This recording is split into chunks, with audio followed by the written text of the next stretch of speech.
This lesson is on the addition and subtraction of negative mixed numbers. So just as before, it is advisable to change your mixed numbers into improper fractions. So that's what I'm going to do. My first fraction, 1 times 15 is 15, plus 1 is 16. And remember, that's a negative. And then 3 times 5 is 15, plus 4 is 19 fifths, and that is also a negative. Typically, I'll write that negative on my numerator to remind me that it's there. Now, I would need to change these denominators to common denominators. So I'm going to change this to 15ths, so top and bottom times 3. Gives me negative 16 fifteenths. If I take 19 times 3, I get negative 57, and then over 15. So now that I have two signs that are the same, I need to find the sum. So I'm adding 16 and 57 to get 73. And again, that's a negative 73. So a negative plus a negative is an even bigger negative. Then I'm going to take 15 into 73, and that will go in 4 times. Again, it's a negative result, so negative 4, and I will have 13 left over. So negative 4 and 13 fifteenths. You could certainly have done this the same way, but without the adding the whole numbers and then adding the fractional portions, and you should end up with the exact same value both ways. For my second question, again, I've got a lot going on because I've got some whole numbers and I've got a lot of negatives. So the first thing I'm going to do is I'm going to change this to a keep, flip, change situation. So I have negative 2 and 3/14 plus 2.5. I'm going to go just from left to right. So I'm going to focus on these two terms first. So I'm going to rewrite this as, if I take 2 times 14, that's 28, plus 3 is 31/14, but that one's negative. My second one is 5 halves, and my third one is just 2 over 1.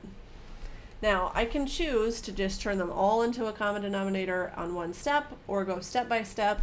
Just for the sake of room, since I don't have a ton of room, I'm going to choose to turn everything into a denominator of 14. So I'm going to multiply by 7 here and by 14 here. So notice that 2 over 1, I just used 2 over 1 as a fraction and then multiplied it by 14. So now I have negative 31/14 plus 35/14 minus 28/14. And now I can just kind of go step by step. Again, whenever you have a subtraction sign, not a bad idea to keep, flip, change.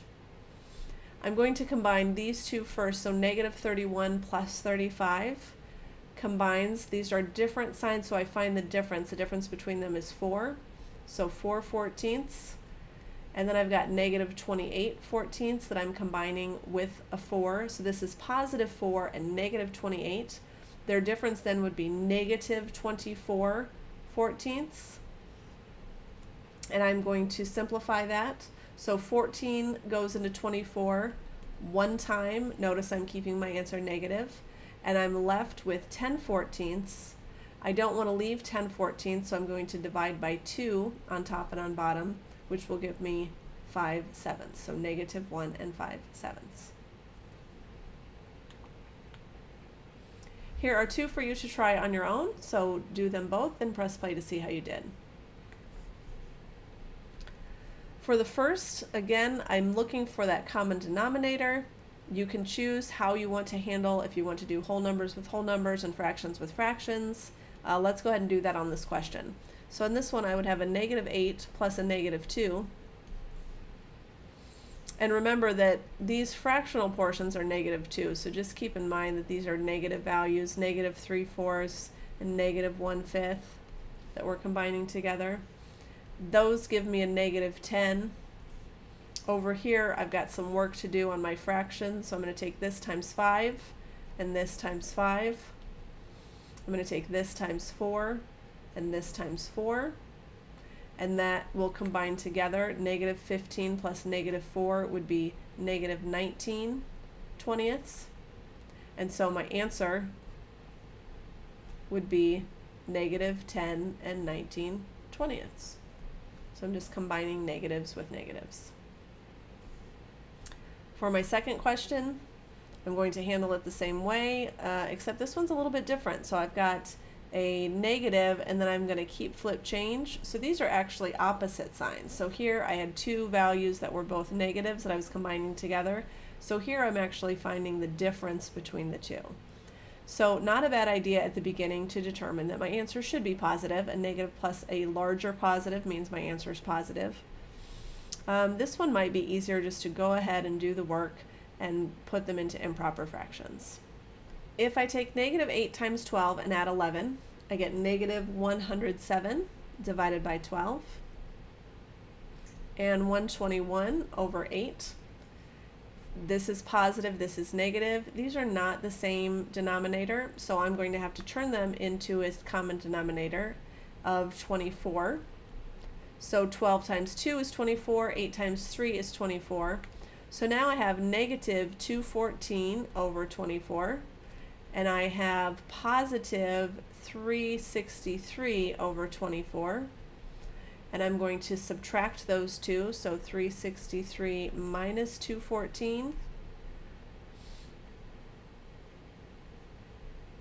gives me 149 over 24. 24 would go into 149 6 times evenly, and you would have 5 left over. So 6 and 5/24.